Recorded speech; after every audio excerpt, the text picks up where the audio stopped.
So if you look at that, China, first row, China, 67%. That's tariffs. Tahun 2025, dunia tidak sedang dalam perang bersenjata, tapi semua orang bisa merasakannya. Harga barang melambung, pabrik-pabrik tutup, ribuan orang kehilangan pekerjaan. Di balik semua ini, dua kekuatan besar sedang bertarung. Bukan dengan peluru, tapi dengan ekonomi, teknologi, dan dominasi global. Amerika Serikat dan Tiongkok. Siapa yang akan menang dalam perang dagang terbesar dalam sejarah modern?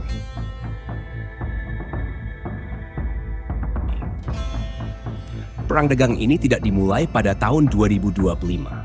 Ini adalah lanjutan dari konflik panjang yang dimulai sejak masa Presiden Trump di 2018. Saat itu, AS mulai menaikkan tarif terhadap barang-barang Cina untuk melindungi industri dalam negeri dan menekan dominasi Tiongkok di pasar global. Tapi Tiongkok tidak tinggal diam. Mereka membalas dengan strategi jangka panjang.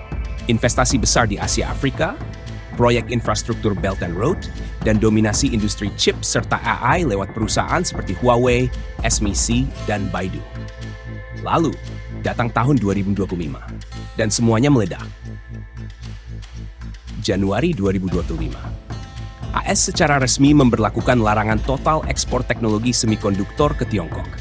Bahkan negara ketiga seperti Jepang, Korea, dan Belanda ditekan untuk ikut serta. Tiongkok merespons dengan tindakan ekstrem, nasionalisasi aset perusahaan Amerika di daratan Cina, penghentian ekspor bahan baku langka, rare earth, yang sangat dibutuhkan untuk produksi chip dan kendaraan listrik. Dan yang paling mengejutkan, mereka mengumumkan sistem pembayaran internasional baru berbasis yuan digital yang mengguncang dominasi dolar. Dunia terbagi dua. Negara-negara sekutu AS seperti Inggris, Jepang, dan Australia mendukung langkah blokade ekonomi.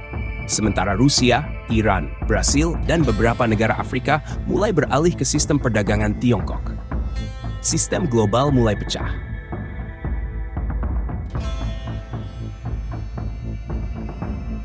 Dunia mulai merasakan dampaknya. Inflasi global melonjak. Pasokan barang elektronik terganggu. Industri otomotif di Eropa berhenti produksi karena krisis chip. Harga energi meroket karena konflik di Laut Cina Selatan semakin panas. Tapi ada yang lebih berbahaya. Kepercayaan dunia terhadap sistem global mulai runtuh. Negara-negara berkembang terjebak di tengah. Jika mereka pilih AS, ekonomi mereka bisa lumpuh karena putusnya hubungan dagang dengan Cina. Jika mereka pilih Cina, mereka bisa terkena sanksi dari Washington. Beberapa analis percaya perang dagang ini bukan sekadar persaingan ekonomi. Perang dunia terselubung dengan tujuan menciptakan tatanan baru. Teori ini menyebut bahwa elit global melalui lembaga-lembaga finansial dunia justru memanfaatkan konflik ini untuk mempercepat transisi menuju sistem ekonomi digital global. Dalam skenario ini, China dan AS sengaja memanaskan konflik. Dunia dibuat ketakutan, dan solusi yang ditawarkan adalah reset sistem global. Apakah ini bagian dari agenda 2030? Ataukah ini benar-benar murni konflik geopolitik? Perang dagang ini juga adalah perang teknologi. AS ingin mempertahankan dominasi inovasi lewat Google, Apple, dan Nvidia. Sementara China ingin menyalip lewat Huawei, TikTok, SE, dan jaringan AI mereka sendiri.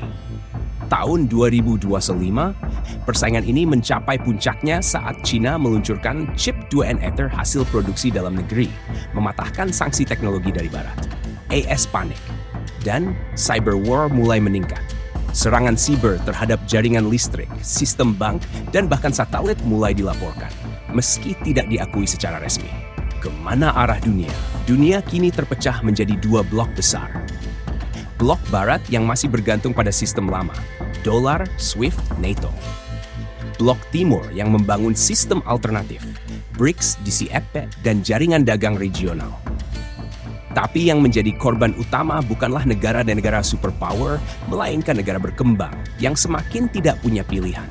Mereka terjebak di antara dua kekuatan, dipaksa memilih atau hancur secara ekonomi. Perang dagang Amerika vs China di tahun 2025 bukan hanya tentang tarif dan teknologi. Ini adalah pertarungan pengaruh dan masa depan dunia. Siapa yang akan keluar sebagai pemenang? Amerika dengan kekuatan finansial dan sekutu militernya, Atau Tiongkok dengan strategi jangka panjang dan kontrol manufaktur global? Atau mungkinkah keduanya justru hanyalah payon dari permainan yang jauh lebih besar? Apa pendapat kamu soal perang dagang ini? Apakah dunia sedang menuju perang besar atau transformasi sistem global? Tulis di kolom komentar. Like and subscribe untuk konten strategi global dan analisis geopolitik lainnya. Karena dunia tidak pernah benar-benar damai. Yang berubah hanya bentuk perangnya.